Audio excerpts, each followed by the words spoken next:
Also Water Safety Month, and we have a first responder live in studio sharing summer safety tips that you can't afford to miss. Okay, well, we wanted to let you know this, and you may not, that May is Water Safety Month, and it's fitting because around here, May is already pool time. Yes. And we have Melanie here from Community Ambulance. We've talked about this before, the importance of being prepared around water. Yeah. We were just looking at the statistics that you've brought in. Yeah. We have way too many drownings and submersions. So far, we've had 9 submersion incidents this month. That's more than one, sorry, this year. This year. That's more than one a month.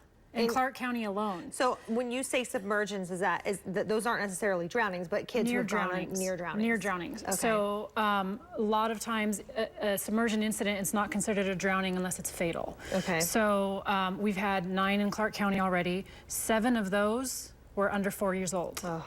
So way too many. You look at our statistics, every year the submersion incidents go up. Okay. The fatal drownings go up every year.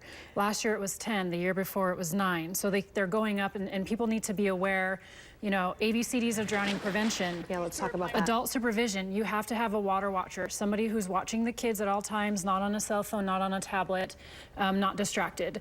Barriers, fences, make sure your doors lock if you have toddlers that are walking, with an alarm on the door. And also buddies. That they can't reach. Yeah, never swim alone. Yes. Always swim with a buddy. Classes, swim classes, CPR classes for parents. You know, kids need to have all of that stuff. And then devices, safety devices, life vests and whatnot. And also drains. Teach your kids to stay away from the drains at the bottom of the pool. We just had a young boy, an 8-year-old, with an 8-year-old kid, not here, but yeah, but he got sucked against the drain, and it took 8 minutes for a firefighter to get him off. So parents need to be aware of all this stuff. You can retrofit the drains. They have safety fittings now that can go on top of the older drains. Okay. All the new pools have them. Okay. And all the commercial pools are supposed to have them too. Okay. When you see of these, hear of these incidents where we have kids going under the water, a lot of the time, most of the time, it's in backyard pools.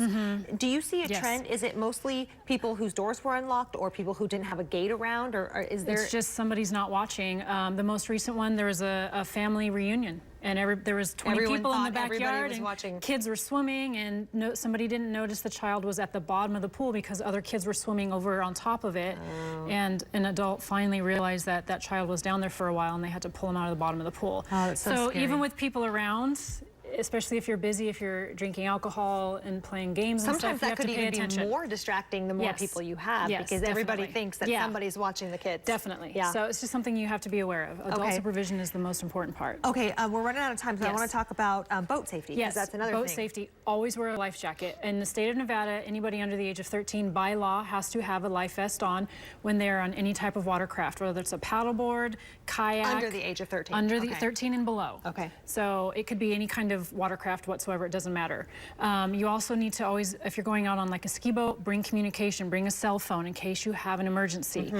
Prepare for anything, because the weather can change. Have a first aid kit, make sure you double check your gear on your boat, make sure you have everything you need. Make sure you're gassed up. Yes, so and then also leave your alcohol behind. The majority, like 80% of boating accidents are caused because alcohol is a factor. And anybody who's ever drowned at Lake Mead, pretty much, a lot of them were adults, and they did not have life jackets on. And was alcohol involved? A lot of the times, yeah. They jump off the boat to go swimming. You don't know what happens under the water, if they hit a rock or something. Yeah. And the majority of I would say 99% of the drownings out at Lake Mead, they did not have life vest on. And they were adults. And they were adults. So, okay. Yeah. Really important stuff to keep in mind. And then I was reading this too, and I thought that this was really important to point out. Just because your kid, you recommend that you have your kids in swim lessons, but don't rely on that. No. Right? A child can be swimming either in the pool or in the lake or the beach even, and they can become fatigued. Yeah. You know, it just depends, and you never know what happens underwater too. And it's a silent killer. They can't, once they get water in their lungs, they can't scream out for help. So it can happen so quick and so quietly. Yes. Melanie, thank you for coming on. That's such an important thing. Thank you for having me. We don't have to report on any drownings, but usually every year we do. Okay, thank you so much. Stay safe out there, everybody. We'll be right back.